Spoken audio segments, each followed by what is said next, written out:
M know something was wrong with me when they got me. Yeah, I knew And we had Dre a knew problem. something was wrong with me. And Jimmy says, 50, we know something's wrong with you, but it's okay. Because M said it's okay, and Dre said it's okay. Yeah, but I didn't know it was going Paul to be this sits big me of a and in problem. his face like, I don't know, guys. I don't know, but works out. Watch. All right, let's do it. Let's go.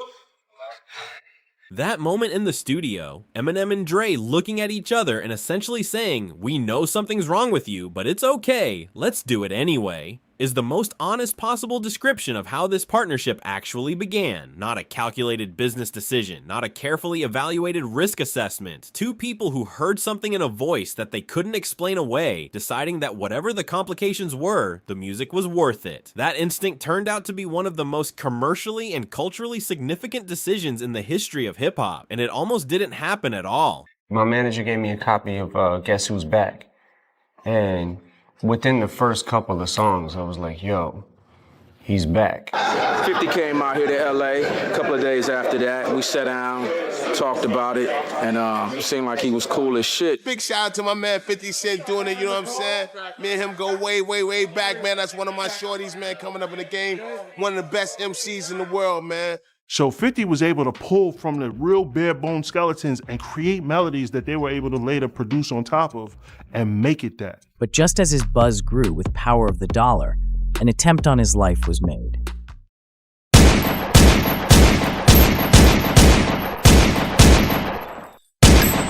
Nine bullets left him scarred and blacklisted. Yeah! Nigga, I'm straight out of Southside. Yeah. A cassette tape passed through an intern at Interscope, landing at Jimmy Iovine's house, playing in a room where Eminem happened to be present, and within the first few songs, the response being, "Yo, he's back." As if whoever was on that tape had been somewhere and returned rather than being someone the industry had never fully encountered before. That instinct from Eminem, the recognition of something real in a voice he'd never met in person, and is the moment the entire story pivots on. Because without that recognition, without Eminem being in that specific room when that specific tape played, 50 Cent's trajectory looks completely different. The intersection of those two paths at that specific moment is the kind of thing that gets described as luck from the outside and feels like inevitability from the inside. In the world of hip-hop, there are countless stories of collaborations, rivalries, and friendships. But few are as iconic as the bond between two of the genre's biggest names, Eminem and 50 Cent. Today, we're going to dive deep into their incredible friendship, how they met, the music they created together, the beefs they weathered, and the record-breaking success they've achieved. This is the story of Eminem and 50 Cent. If y'all got love for this hip-hop shit, if y'all got love for rap shit, put your hands up. Now when I say slim, you say shady. Slim, slim. When I say doctor, you say Trey. Doctor. When I say 50, you say Sid. 50. Oh. It all starts with Eminem, born Marshall Bruce Mathers III, in Detroit, Michigan. Eminem had always dreamed of making it big in the rap world, but the path wasn't easy. He faced rejection, racism, and financial struggles early in his career. But what really catapulted Eminem into the mainstream was his meeting with Dr. Dre. The legendary producer and rapper saw something special in Eminem, and in 1999, he signed him to his label, Aftermath Entertainment. Well, I first heard Eminem's music at Jimmy Iovine's house. He just happened to have gotten Eminem's tape maybe a couple of days before. And he actually got it from an intern that used to work at Interscope. He popped it in and I heard it and I thought it was incredible. At this time, I had no idea he was a white guy. I didn't find that out until a few days later. And I was just like, what the is this? I really need to meet this guy. But his breakthrough moment came in 1999 with the release of his second studio album, the Slim Shady LP. This album earned him a Grammy Award and set the stage for his rise to superstardom. Marshall Bruce Mathers III growing up in Detroit, facing rejection, racism, and financial pressure before Dr. Dre heard something in him that everyone else had dismissed. The pattern of an industry failing to recognize what it was looking at before someone with enough credibility and enough leverage forced the conversation. Dre hearing the Slim Shady tape at Jimmy Iovine's house with no idea the voice belonged to a white kid from Detroit, and being so moved by the music that the demographic information felt almost irrelevant when it finally arrived. That sequence, the talent arriving before the identity, the music being evaluated before the person could be categorized, is exactly what made the Eminem signing work, and it's almost exactly what happened when Eminem first heard 50 Cent. This was a career-defining moment, marking the beginning of a partnership that would change both of their lives. Around the same time, a man from South Jamaica, Queens, New York, was making waves in the streets and in the music scene. 50 Cent, born Curtis James Jackson III, had already built a reputation as a tough, street-smart rapper. Before the world knew him as 50 Cent, Curtis Jackson was a hungry young rapper from Queens, crafting his skills under the legendary Jam Master Jay. Jay taught him song structure, but the industry wasn't ready for his raw street tales. A friend of mine introduced me to Jam Master Jay from Run DMC. The first record label I was signed to was Jam J Records. I was with him for a short period. Jam Master Jay's touring schedule was so hectic that he wasn't able to focus. Jam Master Jay here, you know what I'm saying? The creator, the originator of the whole hip-hop thing here. Big shout out to my man 50 Cent doing it, you know what I'm saying? Me and him go way, way, way back, man. That's one of my shorties, man, coming up in the game. One of the best MCs in the world, man. Watch this boy shine, for real. Hear me, feel me. The legend has spoken. So I moved on and I ran into an executive from Columbia Records. I was there for a short period, like for a year and a half, and then my album was coming out. 3 days before I was supposed to shoot my single with Destiny's Child, I got shot. 50 Cent's life and music took on an even more intense and personal dimension. A deal with Columbia Records and Trackmasters followed, but just as his buzz grew with Power of the Dollar, an attempt on his life was made.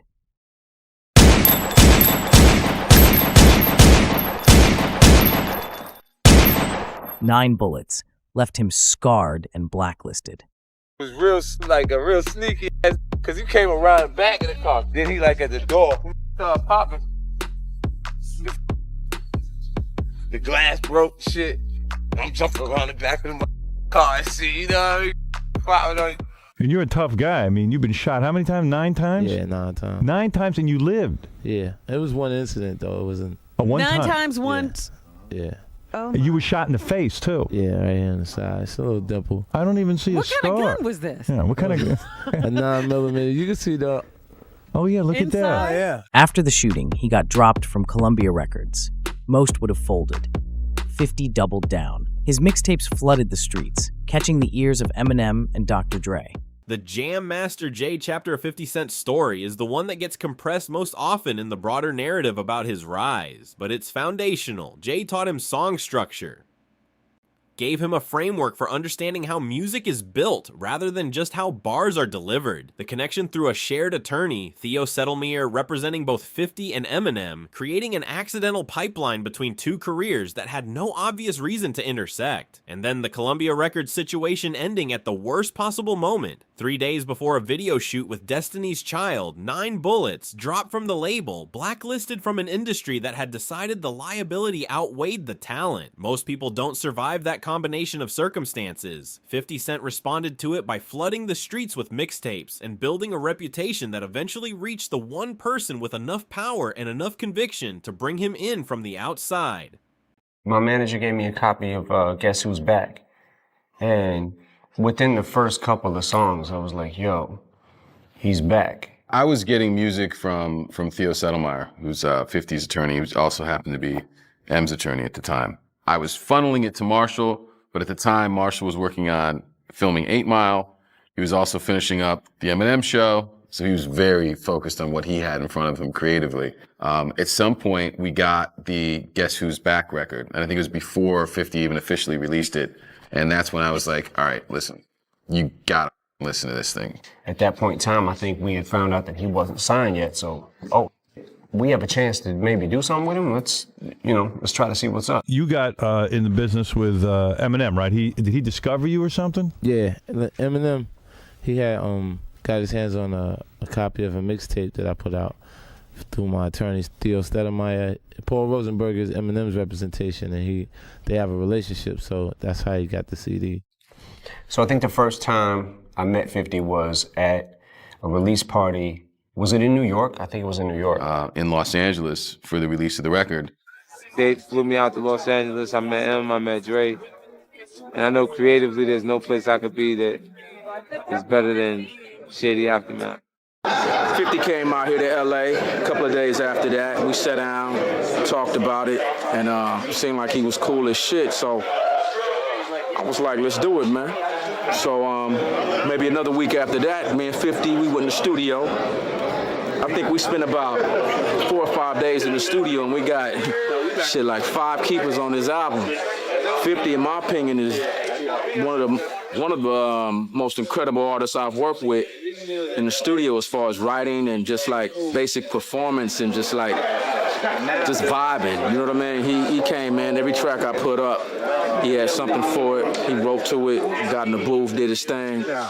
Shit came out. Paul Rosenberg funneling music to Marshall, while Marshall was filming 8 Mile and finishing the Eminem show, so focused on 2 simultaneous major projects that new material was getting filtered through layers before it reached him. And then Guess Who's Back arriving and cutting through everything else. The decision being made almost immediately, not after extensive evaluation, not after market research, but after a few songs playing in a room and someone saying, we have a chance to do something with him, let's see what's up. The first meeting in Los Angeles. The studio sessions that followed a week later, 4 or 5 days producing 5 keeper tracks, and Eminem's description of 50 in the studio. Every track he put up, 50 had something for it, wrote to it, got in the booth, and delivered, and being the kind of assessment that producers give when they've encountered someone who operates at a frequency that makes the work feel effortless from the outside and inevitable in retrospect. Away from NWA. How can he not understand what 50 Cent is doing right now? I'm on the dream team right now. I got the 2 biggest bodyguards I could possibly have at Interscope Records. Eminem and Dr. Dre, you heard me? I had a lot of music out on the street. So much stuff that M didn't hear. Like, I think they recorded like 30 songs when he was with Dre. Like, he would go to LA and just keep recording, then go to Detroit, keep recording. But every song he was doing was so crazy there was nothing to get rid of. There was nothing that we could even say, oh, that would be cool for a mixtape. At the end, that's why the album was so long. Like, my album had 19 cuts on it. Technically, it's the maximum playing time you got for a single disc. And it's technically a double CD, Get Rich or Die Trying. In 2003, he released Get Rich or Die Trying, and it was nothing short of a masterpiece. The album featured huge hits like In the Club and 21 Questions, which solidified 50 Cent as one of hip-hop's hottest new stars. It sold over 9 million copies in the US alone and 13 million worldwide, making 50 Cent a global phenomenon. 50 Cent's Get Rich or Die Tryin' is widely regarded as the biggest debut album in hip-hop history, setting records with its massive sales and cultural impact. With Get Rich or Die Tryin', he didn't just make a debut, he took over. Backed by Shady and Aftermath, 50 became a global force, proving that resilience, strategy, and raw talent could turn bullets into billboards. I don't know if we really set out to create anything. It was more, let's just make the best music that we can make. Told me, you're making a record right now with the biggest artist in the world. Like, I can say that shit and it makes sense. Get Rich or Die Trying selling 9 million copies in the United States alone in its debut year, 13 million worldwide, the biggest debut album in hip-hop history at the time of its release. And the context for understanding why those numbers were possible sits in everything that came before them. The shooting, the blacklist, the years of mixtapes building a street reputation that no label could manufacture, and then the specific combination of Eminem's cultural reach, Dr. Dre's production credibility, and 50 Cent's raw material arriving simultaneously on a major platform. Well, any one of those elements alone produces something significant. All 3 together produce something the industry had never seen before. 50's own description of being on the Dream Team, having the 2 biggest bodyguards possible in Eminem and Dr. Dre, captures both the gratitude and the strategic clarity of someone who understood exactly what the partnership meant for his trajectory. 50 Cent was just as impressed by Eminem's skills and artistry. Soon, they were in the studio together, recording tracks like Patiently Waiting, where both artists showcased their powerful delivery and lyrical talent. Patiently Waiting was one of the first beats I sent Fifth, actually. I had CDs of Dre beats, CDs of, I'm like, I'm the man right now, right? So now we went through it and 50 combed through it. Now they're skeletons. So some of those melodies you hear now, they weren't in it. So 50 was able to pull from the real bare bone skeletons and create melodies that they were able to later produce on top of and make it that. Patiently Waiting, I think, just had the cello, the strings on it, and the drums. It was like a like sounds almost, and it was like I had enough for me to know what tempo and the feel of it, and I just. And that's one of the fun things for me to do as a producer is to hear somebody's rhyme and what they've done and then kind of build around that as opposed to building the beat first. I was really into trying to make cinematic and trying to make it seem like, you know, make it like a movie. That combined with what they were talking about on the record and how they were able to sort of weave themselves together through this song was pretty magical, I think. The connection was instant, and soon, the two were not only musical collaborators, but also close friends.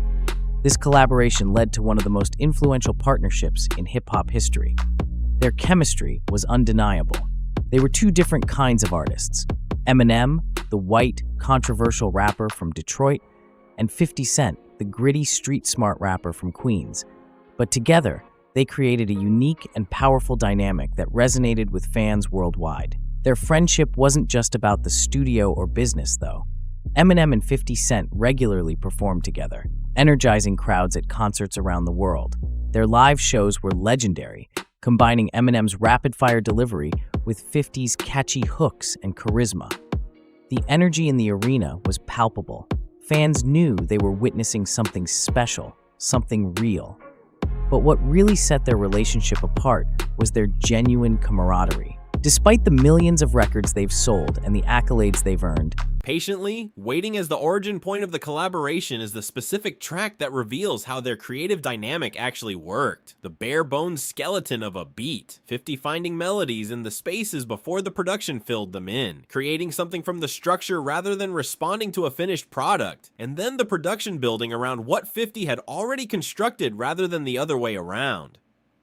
That process, artists shaping the beat rather than beat shaping the artist, is what Dre means when he talks about it being more fun to build around what the performer has already done. It suggests a level of musical instinct in 50 Cent that goes beyond what his street reputation prepared the industry to expect, and Eminem recognizing that instinct immediately in the studio across multiple sessions is what solidified the partnership into something deeper than a business arrangement. Eminem and 50 Cent always kept their friendship grounded. Even after 20 years, 50 Cent remains loyal to Eminem and Dr. Dre. Now when I say Slim, you say Shady. Slim, Slim. When I say Dr., you say Dre. Dr. When I say 50, I mean you say Shady. 50. Eminem has often said in interviews that 50 Cent is one of the few people in the music industry he trusts completely.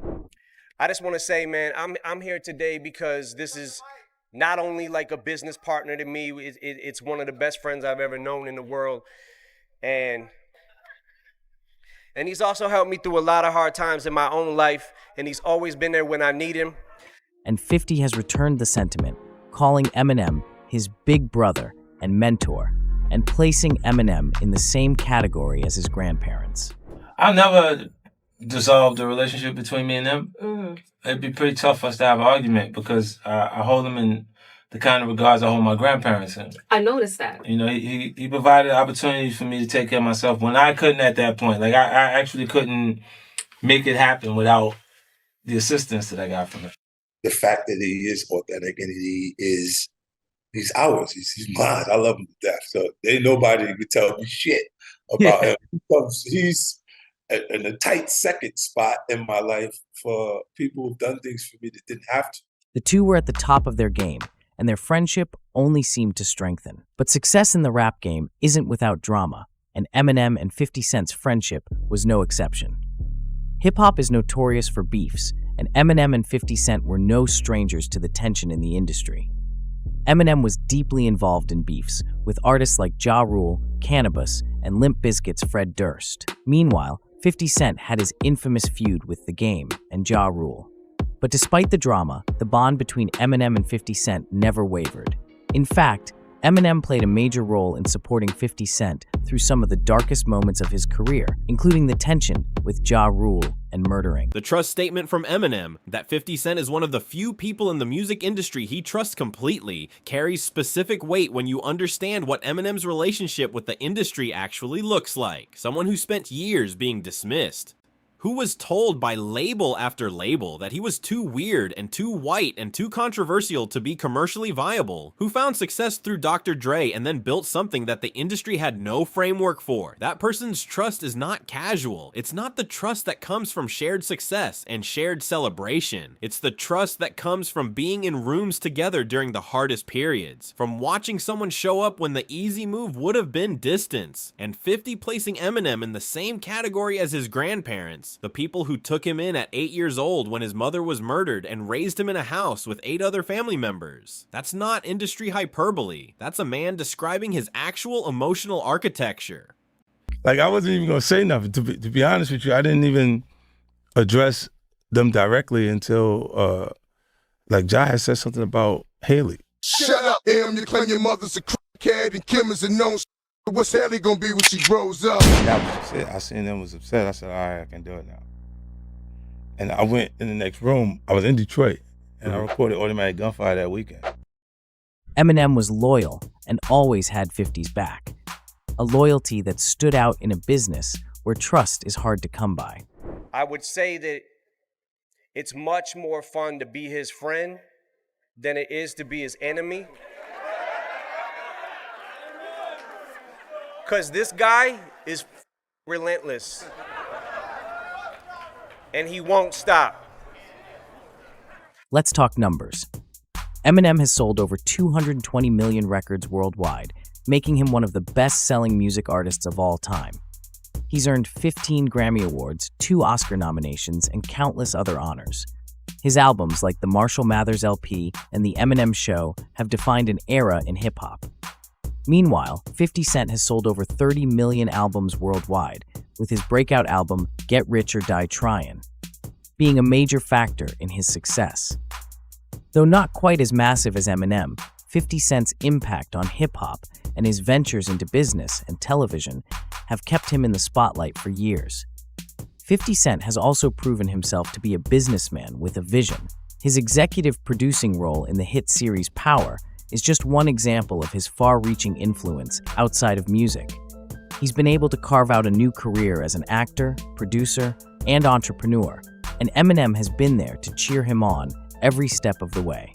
The Ja Rule situation revealing something specific about how the partnership functioned under pressure. Eminem not responding to the provocation initially, until Ja Rule brought Haley into the lyrics. And then the response being immediate, unambiguous, and collaborative. Automatic Gunfire recorded over a single weekend in Detroit. The line being drawn not at personal attacks on Eminem himself, but at attacks on his daughter. And 50 Cent watching that and understanding something fundamental about the man he was aligned with. That this partnership had a specific kind of loyalty underneath the business, one that didn't require advance notice or extended deliberation when the moment demanded action, that understanding of each other's thresholds built through actual situations rather than theoretical discussions is what made their dynamic so legible to audiences who were watching from the outside. Reaching influence outside of music.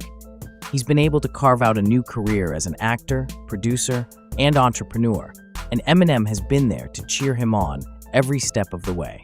And to have my first album sell 13 million records, if you discredit or disassociate the fact that I'm in association to Eminem, who's selling 23 million records on the Marshall Mathers LP, you're just an idiot to think that. It is also that connection.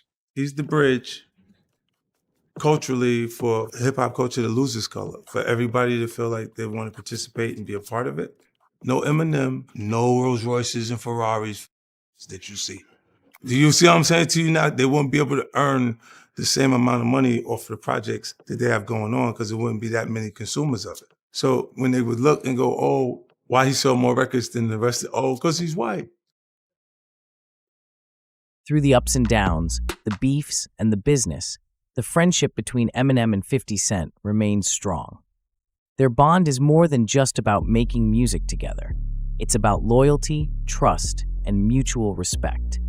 As we look at their combined impact on hip-hop, it's clear that their friendship has not only shaped their careers, but also influenced the culture of rap itself.